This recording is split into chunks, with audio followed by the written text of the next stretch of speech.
Last Sunday, we reflected on the image of God as just mercy and merciful justice. We realized that for God, mercy is weightier, more important, more preferable, and more essential than justice. However, in dealing with us, God showed both mercy and justice as inseparable elements of the same reality, namely love, which according to St. Paul is the fulfilling of the law. Without mercy, we learned that justice is punitive and vindictive. But with mercy, justice is corrective and restorative. Similarly, without justice, we saw that mercy is simply being nice and polite. In other words, it is being superficial. Yet, with justice, mercy is graciousness or a generous and benevolent gesture of compassion and concern for the good and well-being of others. This Sunday we exalt the cross, the wood that becomes the means of our salvation, forgiveness from sins, freedom from death, new beginning, renewal, reconciliation, and peace. The cross, without exaggeration, is truly the ultimate embodiment of God's mercy and justice, and of Jesus' love and obedience. The cross, as a sign of contradiction, decisively brings home the message of love beyond all telling. Indeed, a love that cannot be defined by words, but rather can only be penetrated and experienced by a heart that knows gratitude and joy. Today's feast honors the cross not for its violence and death-dealing nature, but for its love and life-giving significance.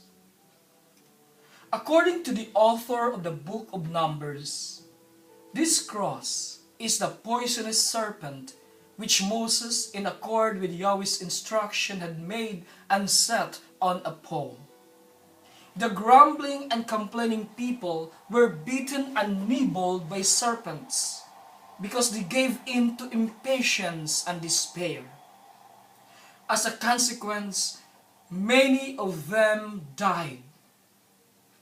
In view of the death of others, the surviving group realized that they had wronged God by saying unkind and nasty words to Moses, who represented God in their midst.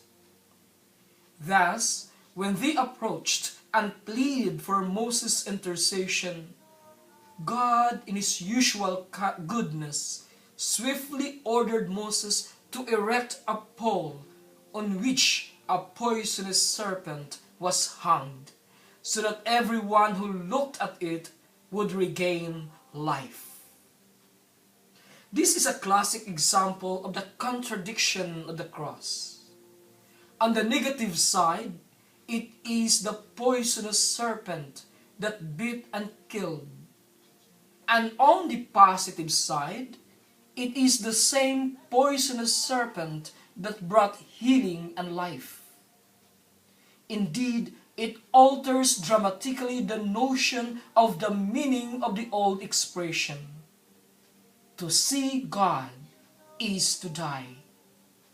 The poisonous serpent hung on the pole represents God, and to see God is to find life. Our grumbling and complaining against God are blocking the eyes of our faith to see God, and that to us means death. Not to see God is not to receive the needed food for life. When we grumbled and complained, we allow negativities to take hold of our spirits. Hence, in the midst of good times and bad times, we cannot see goodness and experience love anymore, because our spirits and our hearts are no longer attuned and in sync with God's beauty, goodness, and truth revealed by creation that is surrounding us. St. Paul in the second reading exalted the cross by offering this beautiful messianic hymn. For Paul, the whole life of the Son of God, from his incarnation to death on the cross, and to his resurrection and exaltation, is a definitive act of a loving self-emptying. By giving up his heavenly stature, Jesus had already begun carrying the cross of limitation as a human being.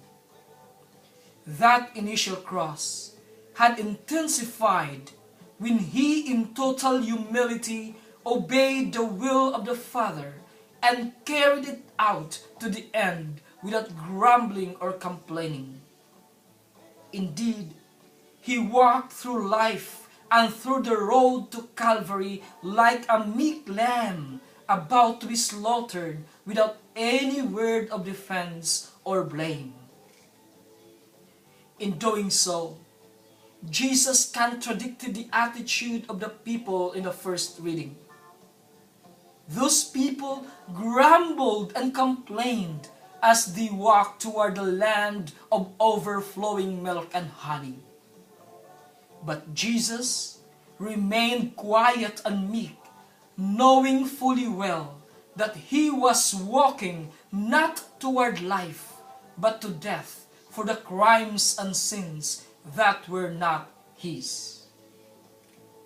However, Jesus' own death as a consequence of our personal and social crimes and sins had turned out to be for us the fountain of new life, forgiveness, fellowship, and peace with God and with one another. This has become like this because God was gracious to us. Despite of our sinfulness, he treats us with mercy and justice, not with justice alone, but with a merciful justice and a just mercy. Otherwise, God would not give up his only begotten Son and leave us alone to rot and to decompose in our sins.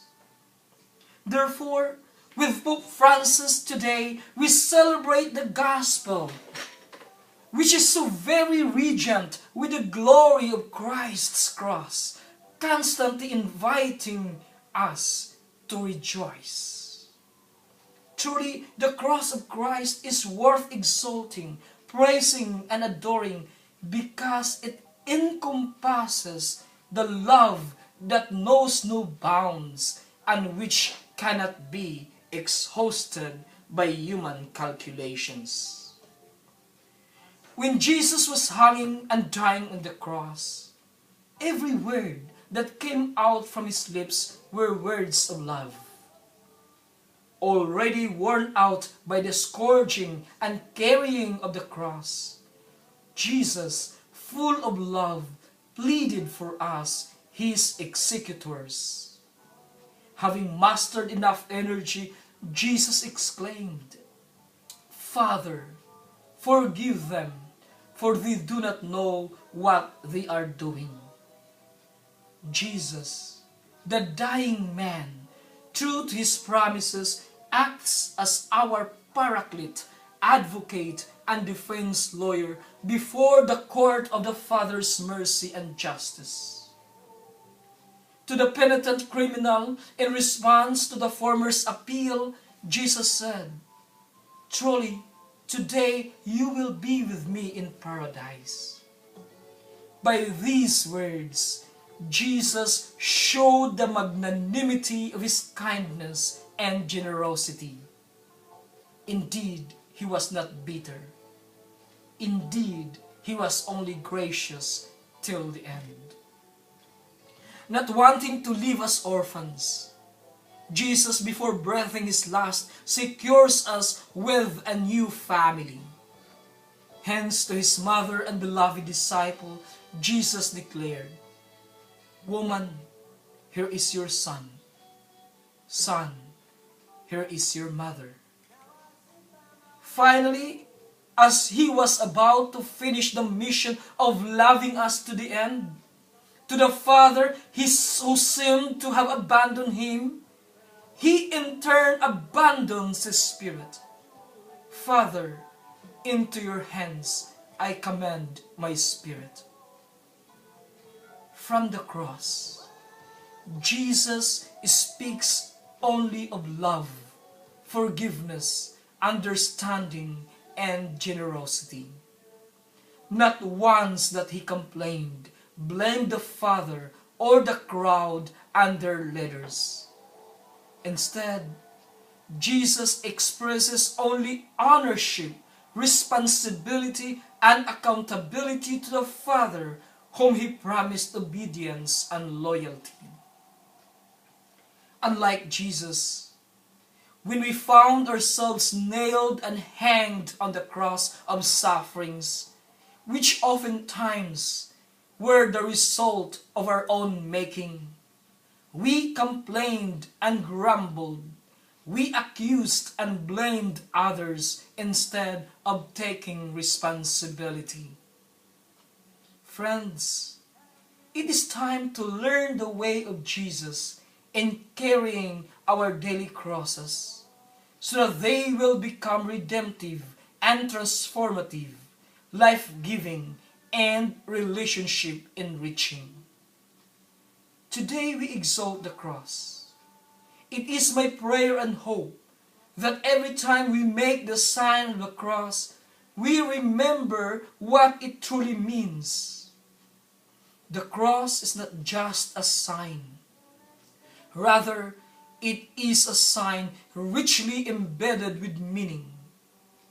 When we make the sign of the cross, we are signifying that, like Jesus, we will be humble and meek, loving and forgiving to all, and merciful and just toward God and others as ourselves. A married man was caught having an affair with 3 different women. When confronted by his wife, the man raised his voice to intimidate his wife, after which he blamed those women for seducing him. And then, he also blamed his wife for not so romantic with him. This man is an example of how the cross of Christ carries no effect in his life. Up to this date, he remained self-righteous, bragged about his sex appeal, and showed no remorse or sorrow for what he had done. As he continues doing this monkey business, he nailed Jesus on the cross all over again. Indeed, the innocent Jesus, who is present in his wife and children, is victimized all over again. But with the love, mercy, and justice of God, he will realize his sins and accept the power of the cross to renew and make him a better man. As for us, let us experience the glory of the cross and share them to others so that they may feel God's love in their lives.